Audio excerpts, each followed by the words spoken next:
Assalamualaikum warahmatullahi wabarakatuh. Okey semua, sebelum kita mulakan kelas, mari kita baca doa sebelum belajar. Okey, sama-sama baca doa sebelum belajar. Bismillahirrahmanirrahim. Allahumma ftah alaina hikmataka wansur alaina min khazaini rahmatika ya arhamar rahimin. Rabbi shrah li sadri wa yassir li amri wahlul 'uqdatam min lisani yafqahu qawli. Rabbi shrah li sadri wa yassir li amri wahlul 'uqdatam min lisani yafqahu qawli. Amin. Okey, jadi buka buku teks muka surat 1, muka surat 50. Buku teks bahasa Melayu muka surat 50 dan buka juga buku aktiviti muka surat 54. Okey, hari ini tajuk yang akan kita belajar pada hari ini ialah tentang kata hubung. Apa itu kata hubung? Siapa ingat lagi? Ni awak selalu awak dah banyak kali dah belajar. Darjah 1 dah belajar, darjah 2 belajar, darjah 3 belajar, darjah 4 nanti pun belajar lagi. Ingat lagi tak kata hubung ni apa? Kata hubung ni kata yang kita gunakan untuk menggabungkan dua ayat menjadi satu. Contoh dia, ada dua ayat. Contoh dia muallim bagi, Ali suka makan roti titik. Ayat yang kedua, Ali suka makan apa? Okey, yang kedua. Dua ayat ini, kalau maksud dia dua ayat ini, ayat yang pertama Ali suka makan roti, ayat yang kedua Ali suka makan kek. Dua ayat ini kita nak gabungkan dia menjadi satu. Kita akan gabungkan dia dengan memasukkan kata, kita akan masukkan kata hubung. Itu yang dimasukkan dengan kata hubung. Kita nak hubungkan dua ayat menjadi satu. Dalam ayat di atas, kata hubung yang sesuai kita gunakan ialah atau. Kata hubung ada atau, dan, supaya, lalu, ini semua ialah kata hubung. Kalau contoh ayat di atas ini, kalau kita nak gabungkan dia menjadi satu ayat, Ali suka makan roti atau kek titik. Daripada dua ayat ini kita gabungkan dia menjadi satu. Kita tak perlu ulang banyak kali. Ali suka makan roti atau Ali suka makan kek. Ini salah sebab sama je. Ali suka makan, Ali suka makan. Kita tulis satu sahaja, tak perlu ulang banyak kali. Jadi dia akan jadi Ali suka makan roti atau kek. Itu yang dimasukkan dengan kata hubung. Dua ayat kita nak gabungkan dia menjadi satu. Okey, contoh kat depan ni muallim akan terangkan kepada awak tentang kata hubung. Ini muallim pergi sepintas lalu sahaja sebab kita dah belajar dah semua benda ni. Okey, macam yang muallim bagi tahu tadi, kata hubung kita gunakan untuk menggabungkan dua ayat menjadi satu. Ni digunakan, kita nak hubungkan dua ayat menjadi satu ayat. Itu yang dimasukkan dengan kata hubung. Okey, contoh dia. Apa contoh kata hubung? Ini semua ialah contoh kata hubung. Kita ada dan, atau, tetapi, lalu, serta, kerana, supaya. Ini ialah contoh kata hubung. Kata hubung ada banyak lagi kata hubung. Okey, kita tengok dengan yang pertama. Kata hubung yang pertama ialah dan. Macam mana kita nak gunakan dan ni? Masa bila kita nak gunakan dan ni? Ini yang pertama, kata hubung dan. Okey, kalau kata hubung dan kita gunakan untuk gabungkan dua unsur yang sama. Maksudnya benda tu sama je. Contoh dia, Ali beli buku cerita, Mat membaca buku cerita. Ali dan Mat, dua orang yang berbeza. Satu Ali, dua Mat. Tapi dua-dua membaca buku cerita. Sama je. Itu yang dimasukkan dua unsur yang sama. Jadi kita gunakan dan. Jadi ayat yang penuh dia akan jadi Ali dan Mat membeli buku cerita. Unsur yang sama. Dua-dua. Ali beli buku cerita, Mat pun beli buku cerita. Jadi kat sini kata hubung yang sesuai kita akan gunakan ialah dan. Sebab unsur yang sama. Perkara yang sama.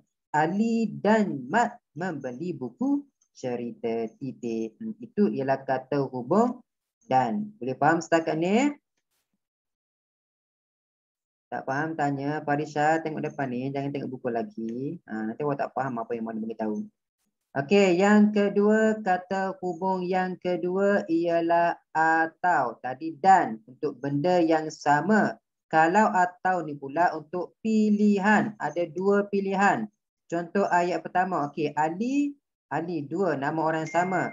Ali mahu membeli Milo, Ali mahu membeli kopi. Itu yang dimasukkan dengan pilihan. Ada dua pilihan. Nak Milo ke nak kopi? Pilihan. Jadi kita gabungkan sahaja dua ayat ini menjadi satu dengan kata hubung yang sesuai ialah atau sebab pilihan. Jadi ayat dia akan jadi Ali mahu membeli Milo atau kopi. Milo atau kopi. Ada dua pilihan. Bila pilihan sahaja kita gunakan kata hubung atau. Boleh faham setakat ni? Kalau tak faham tanya, jangan diam. Okey, kata hubung yang ketiga. Kata hubung yang ketiga ialah tetapi. Tetapi ni kita gunakan untuk macam mana pula? Okey, kalau tetapi kita gunakan untuk perkara yang bertentangan, yang berlawanan. Ada satu benda ni kita suka tapi satu lagi kita tak suka. Contoh dia, Cici suka membaca. Cici suka membaca. Cici tidak suka menulis. Bertentangan. Yang pertama, Cici ni suka membaca tapi tidak suka menulis. Jadi kita gabungkan dia dengan kata hubung yang sesuai ialah tetapi. Jadi ayat dia akan jadi Cici suka membaca tetapi tidak suka menulis. Ada satu benda dia suka, ada satu benda lagi dia tak suka. Itu yang masukkan dengan benda yang bertentangan, yang berlawanan. Kita akan gunakan tetapi. Okey, seterusnya. Kata hubung lalu. Kata hubung lalu maksud dia perbuatan yang dilakukan berturut-turut. Kerja yang dilakukan berturut-turut. Mula-mula dia buat kerja ini, dah siap kerja ini, dia buat pula kerja yang baru. Yang dilakukan berturut-turut. Contoh dia, Nana memakai kasut, Nana keluar rumah. Mula-mula Nana pakai kasut, dah siap pakai kasut, dia pun keluar rumah. Jadi dua ayat ini kita nak gabungkan dia menjadi satu. Dia akan jadi Nana memakai kasut lalu keluar rumah. Itu yang dimasukkan dengan perbuatan yang dilakukan berturut-turut. Kita akan gunakan lalu. Boleh faham setakat ni? Kalau tak faham tanya, jangan diam je. Okey, kalau yang seterusnya kata hubung serta. Serta ni kita gunakan untuk menyatakan maksud yang bersama. Contoh dia kat sini dia bagi. Tobi membawa buku ke sekolah. Tobi membawa botol ke sekolah. Tobi membawa wang ke sekolah. Ke sekolah, Tobi bawa ada 3 benda yang Tobi bawa. Yang pertama, Tobi bawa buku. Yang kedua, botol. Dan yang ketiga, Tobi bawa wang. Ada benda yang sama je Tobi bawa tu. Jadi kita gabungkan dengan kat sini dia bagi yang pertama, Tobi membawa buku dan botol serta wang ke sekolah. Ada 3 benda. Selepas dan, kita akan gunakan serta. Kena ingat tu. Sebelum serta kena ada dan. Baru boleh gunakan serta. Kalau awak gunakan serta terus tak boleh. Tanpa dan tak boleh. Kena mula-mula kena ada dan barulah boleh gunakan serta. Dia kena beriringan dua benda ni. Dan serta kena beriringan. Kena bersama-sama. Tak boleh pisahkan dia.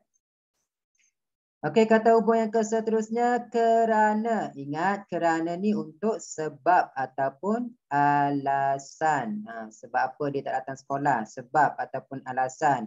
Contoh ayat Zoro demam, Zoro bermain hujan semalam. Jadi bila kita gabungkan dua ayat ini menjadi satu, Zoro demam kerana. Sebab. Sebab apa Zoro demam? Sebab dia bermain hujan semalam. Kalau kerana. Dan yang terakhir, kata hubungan terakhir supaya. Supaya ni untuk tujuan. Kata hubung supaya ni untuk tujuan. Contoh dia. Emak memanaskan lauk. Tujuannya supaya lauk tidak basi. Itu yang sebenarnya tujuan. Supaya ni tujuan. Ayat dia emak memanaskan lauk supaya tujuannya supaya nasi tidak, lauk tidak basi. Boleh faham setakat ni tentang kata hubung? Ini contoh je kata hubung. Kata hubung ada banyak lagi. Boleh faham tak? Ada siapa nak tanya soalan? Tengok dalam buku aktiviti, buku teks awal ni dia bagi kepada kita. Encik Salim dan Hanif. Dua orang benda yang sama, dua buat perkara yang sama. Jadi kita gabungkan je. Encik Salim dan Hanif ke tapak semaian pokok Encik Linton. Dua-dua pergi ke tapak semaian pokok Linton. Kita gabungkan dia. Yang kedua, Encik Linton mempunyai ladang pokok yang luas. Yang itu ialah kata hubung. Beliau seorang usahawan yang berjaya kerana ni sebab. Sebab apa beliau ni usahawan yang berjaya? Kerana bijak mencari peluang memasarkan tanamannya. Boleh faham tak setakat ni? Tengok dia bagi tahu. Dekat atas ni dia bagi dah kepada kita. Encik Salim ke tapak semaian pokok ten Encik Linton. Hanif ke tapak semaian pokok ten Encik Linton. Dua-dua pergi ke tempat yang sama. Jadi kita gabungkan dua ayat itu menjadi satu dengan kata hubung dan. Perkara yang sama, unsur yang sama. Encik Salim dan Hanif ke tapak semaian pokok ten Encik Linton. Yang kedua, Encik Linton mempunyai ladang pokok ten. Ladang pokok ten yang luas. Kita gabungkan dia akan jadi Encik Linton mempunyai ladang pokok yang luas. Yang ketiga, beliau seorang usahawan yang berjaya. Beliau bijak mencari peluang memasarkan tanamannya. Kita gunakan kerana untuk sebab. Sebab apa beliau berjaya?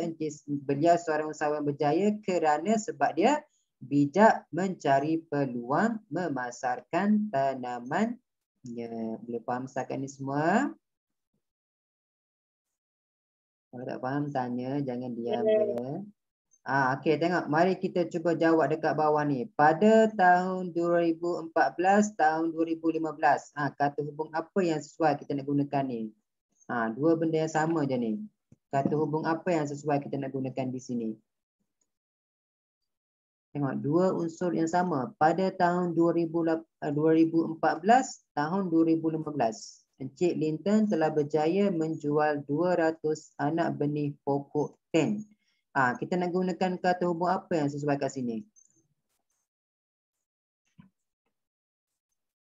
Nak gunakan apa? Lalu ke, supaya ke, kerana ke, untuk ke, yang ke. Kata hubung apa yang sesuai kita nak gunakan di sini? Ada orang tak dalam kelas ni? Semua diam je ni. Pada tahun 2014, kat tengah ni nak letak kata hubung apa yang sesuai?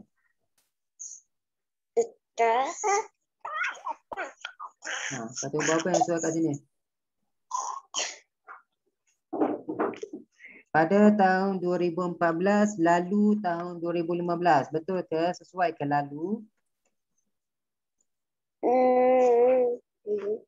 Tak sesuai. Lalu ni untuk dua perbuatan yang berturut-turut.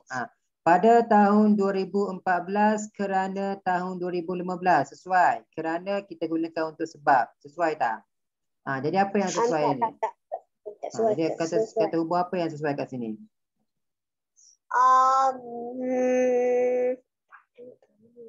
Apa dia? Dan. Dan. Sebab apa? Sebab benda yang sama. Tahun 2014, tahun 2015. Sama je dua benda ni. Pada tahun 2014 dan tahun 2015, Encik Linton telah berjaya menjual 200 benih anak benih pokok ten. Pada tahun 2016, permintaan telah meningkat. Jumlah anak benih pokok ten telah dijual adalah sebanyak 320 pokok. Kata hubung apa yang sesuai kat sini? Pada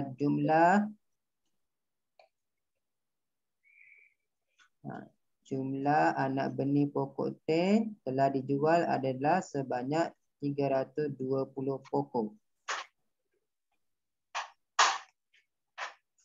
Jumlah anak benih pokok ten yang kat sini kata hubung yang sesuai ialah yang telah dijual adalah sebanyak 320 pokok. Kata hubung yang sesuai kat sini. Okey, seterusnya permintaan anak pokok Encik Linton terus meningkat. Ramai petani. Dan ramai petani kurang sesuai. Kata hubung apa yang sesuai kat sini? Serta, ingat serta sebelum serta kena ada dan. Ada dan tak kat sini? Tak ada. Serta dia kena ada dan dulu baru boleh serta. Permintaan anak pokok Encik Linton meningkat, lalu ramai petani tak boleh. Kurang sesuai.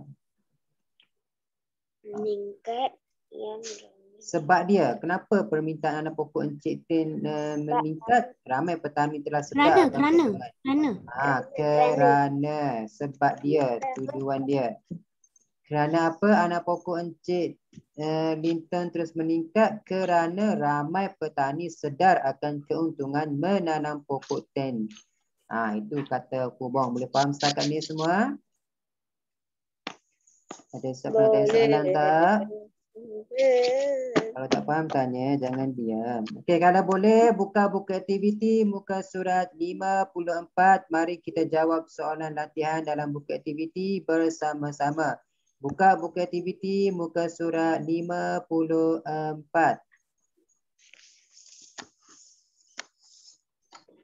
Dah semua dah buka dalam muka surat 54? Belum. Cepat buka aktiviti muka surat 54. Soalan dia, bina ayat menggunakan kata hubung berdasarkan bahan. Dia dah bagi dah perkataan dan gambar kepada kita. Ini yang pertama, biji benih tembikar disemai di dalam beg apabila lepas tu ada ni 7 hingga 12 hari atau mempunyai 4 helai daun. 54. Yang ketiga, ditanam, baja ditabur untuk menyuburkan pokok. Yang keempat, buah tembikar dipetik jika telah masak. Dan yang kelima, bayaran yang tinggi kerana buahnya berkualiti. Kita nak bina ayat menggunakan kata hubung. Okey, nombor 1. Macam mana nak buat nombor 1?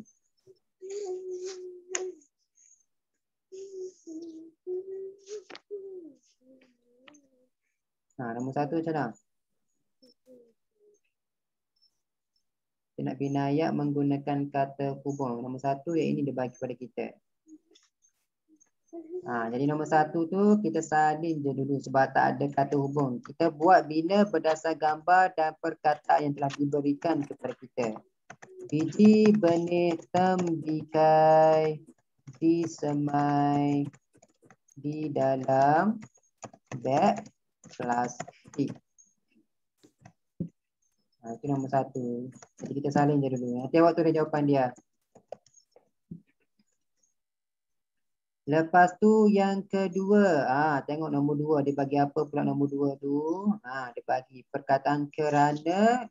Lepas tu 7 hingga 12 hari atau mempunyai 4 helai. Okey, tengok gambar yang pertama. Dia tanam anak benih di dalam beg plastik. Lepas tu bila dah tumbuh, bila dah tumbuh ni kita akan gunakan apa? Kita akan pindah dia di mana pula? Di atas. Dah letak dalam kelas ni. Mualim yang tanya, mualim yang jawab. Tengok perkataan dia bagi apabila. Jadi kita mulakan dengan yang kedua. Apabila apa? Tengok kat sini. Ini anak pokok. Tak ada apa-apa lagi. Ini dia dah tumbuh apa ni? Dah tumbuh apa ni? Apabila 7 hingga 12 hari. Apabila apa tu? Apa benda yang apabila tu? Pokok apa ni? Pokok. Kat sini dia bagi ni buah tembikai. Jadi apabila kat sini dia tanam biji benih baru, tak tumbuh lagi. Ni dah tumbuh pokok dah ni. Jadi kita akan beritahu apabila anak pokok tembikai. Apabila anak pokok tembikai, barulah kita masuk 7 hingga 12. Kita gabungkan dia. Dia bagi dah kata hubung kita kepada kita. Atau ni pilihan. 7 hingga 12 hari atau mempunyai 4 helai daun. Jadi apabila anak pokok tembikai berumur. Mesti kena berumur. Ada yang tu berumur. Kat situ baru kita sambung. 7 hingga 12 hari atau mempunyai 4 helai daun. Tengok gambar yang pertama tak ada daun lagi pokok tu. Lepas tu bila dia dah berumur 7 hingga 12 hari barulah 7 hingga 12 hari ataupun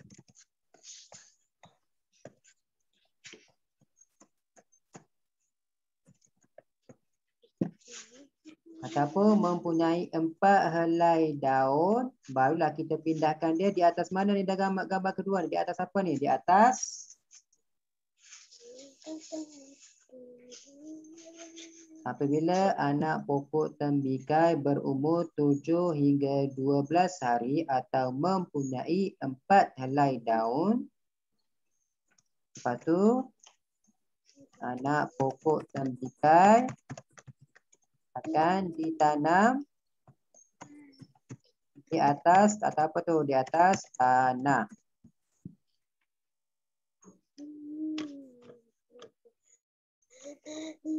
Dia faham ke tak ni? Tak faham tanya, jangan diam. Buat siap kerja ni. Nama yang tak tahu kerja rumah ni. Minggu depan dah sekolah ni mau dicek sama seorang. Siapa yang buat kerja rumah ni? Tak buat kerja rumah lawatan nanti. Nak cek nanti buka aktiviti seorang-seorang. Bertulis ke kosong ni? Faham tak soalan dia? Tak faham tanya. Jangan diam.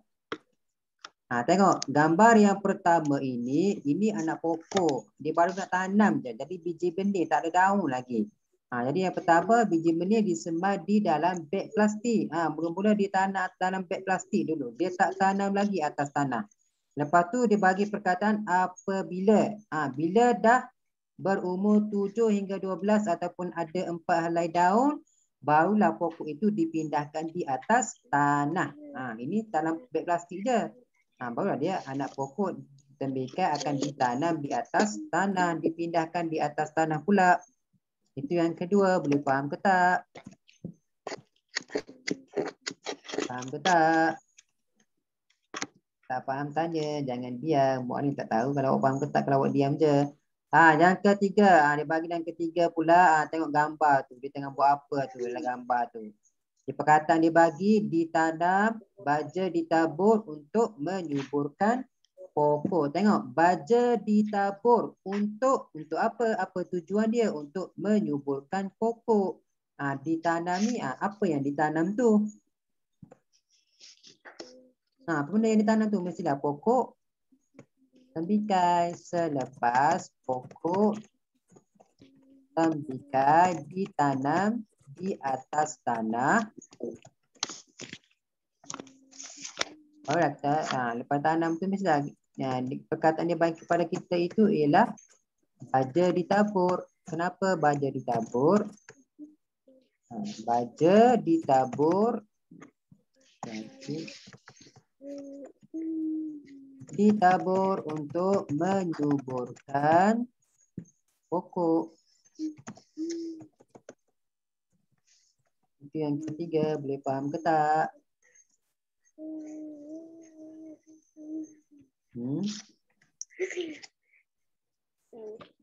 Dah semua dah tulis belum jawapan dia? Minggu depan sekolah buka, mau cek nanti seorang buku ni. Tulis ke tak jawapan ni? Okey, yang keempat, gambar yang keempat. Tengok dia tengah buat apa tu. Pokok buah tembikai dipetik jika telah masak. Jadi mestilah kita akan tunggu beberapa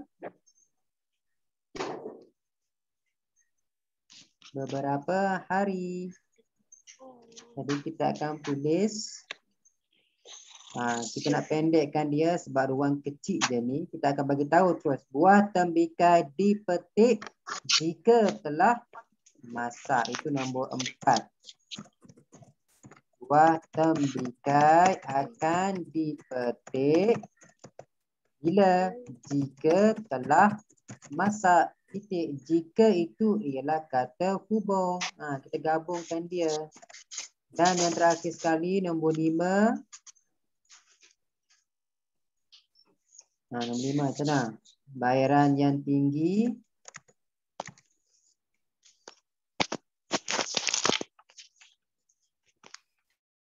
macam mana buat nombor 5?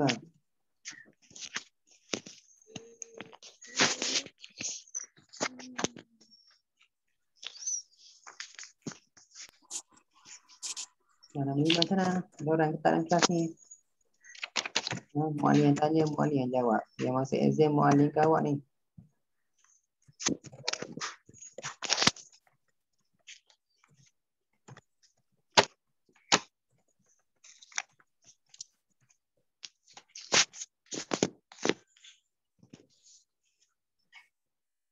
Nombor 5 macam mana?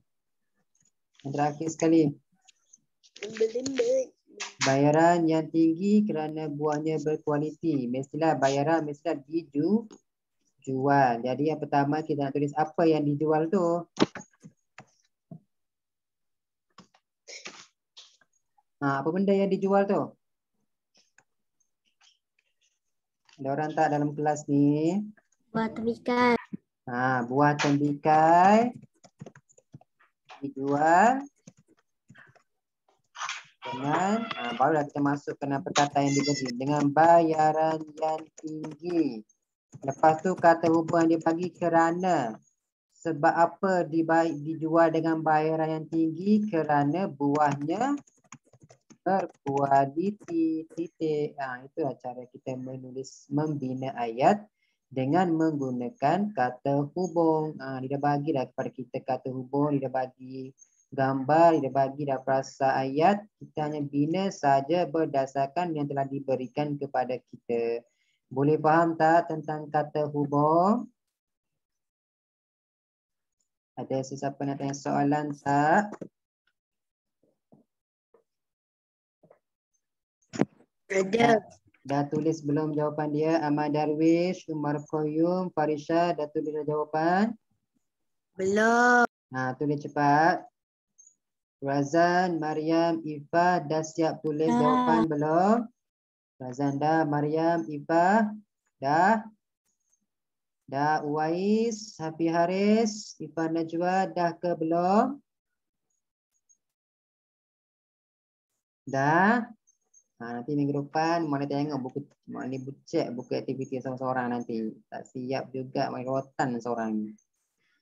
Okey, ada sesiapa nak tanya soalan tak sebelum kita habiskan kelas kita pada tengah hari ini? Ada soalan? Mu'alim, buku saya hilang. Buku hilang. Macam mana boleh hilang pula? Nanti cara cari buku awak tu. Okey, kalau tak ada soalan setakat ini sajalah kelas kita untuk tengah hari ini. Kita tutup kelas kita dengan bacaan surah Wal-As. Sama-sama baca. Bismillahirrahmanirrahim. Wal-As innal insana lafi khusr illal ladzina amanu wa amilus solihati والعصر إن الإنسان لفي خسر إلا الذين آمنوا وعملوا الصالحات وتواصوا بالحق وتواصوا بالصبر. Amin. Okey, jumpa lagi semua. Assalamualaikum. Terima kasih. Muka surat berapa Muallim? Dah jumpa dah. Muka surat 54. Terima kasih Ustaz. Assalamualaikum. Okey, sama-sama. Waalaikumsalam. Bye semua.